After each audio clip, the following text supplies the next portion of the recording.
Assalamualaikum warahmatullahi wabarakatuh. Perkenalkan, nama saya Indah Fatria Dewi dengan NIM 2121106. Saya berasal dari kelas PAIC. Saya akan menjawab soal UTS mata kuliah Ulumul Hadis. Yang pertama, jelaskanlah pengertian ulumul hadis menurut para pakar dan menurut pendapat sendiri.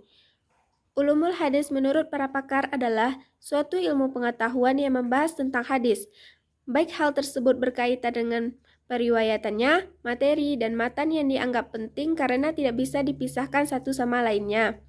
Ulumul hadis adalah ilmu yang membahas kaidah-kaidah untuk mengetahui kedudukan sanad diterima apa tidaknya. 1b. Jelaskan tujuan dan kegunaan mempelajari ulumul hadis. Tujuan mempelajari ilmu hadis adalah untuk mengetahui atau memilah hadis-hadis yang sahih dari yang selainnya, yakni mengetahui keadaan dari suatu hadis, apakah hadis tersebut sahih, hasan, atau bahkan dhaif, lemah sehingga tidak dapat digunakan sebagai pegangan. 2a. Apa yang diketahui tentang hadis mutawatir? Hadis mutawatir adalah hadis yang diriwayatkan lebih dari satu perawi.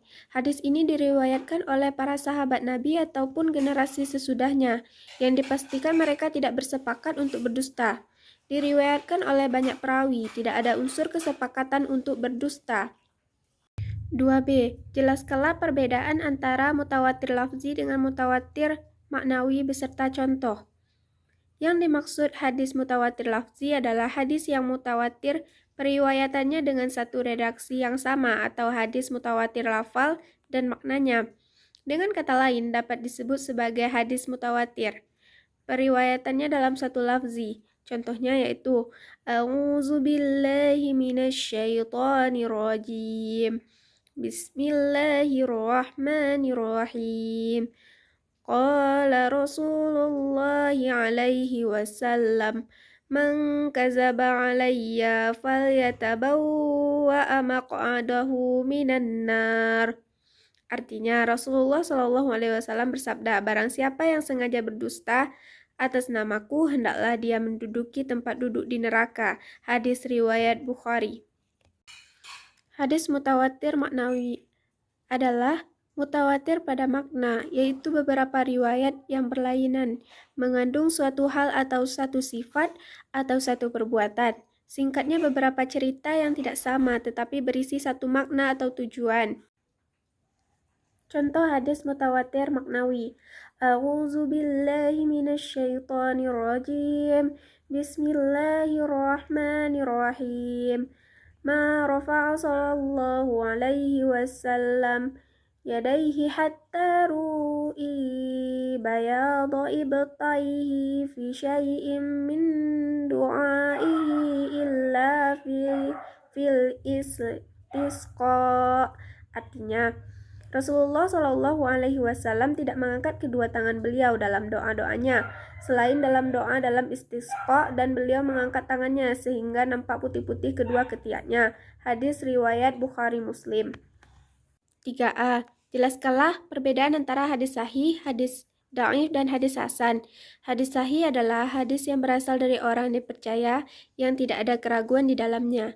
Hadis yang mutasil atau bersambung sanadnya diriwayatkan oleh orang adil dan dhabit, kuat daya ingatan, sempurna dari sesamanya, selamat dari kejanggalan syadz dan cacat atau ilat.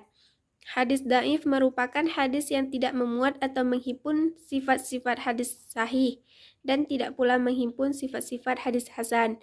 Hadis hasan adalah hadis yang diketahui tempat keluarnya dan telah mansur rawi-rawi yang sanadnya dan kepadanya tempat berputar kebanyakan hadis, dan yang diterima kebanyakan ulama, dan yang dipakai oleh umumnya fuqaha.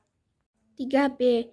Apa yang melatar belakangi hadis tersebut dikatakan hadis sahih, dhaif, dan hasan? Hadis dapat dikatakan sebagai sahih apabila memenuhi 5 kriteria, yaitu sanadnya yang bersambung, para periwayatannya dhabit dan adil, serta tidak terdapat syad maupun ilat dalam hadis tersebut.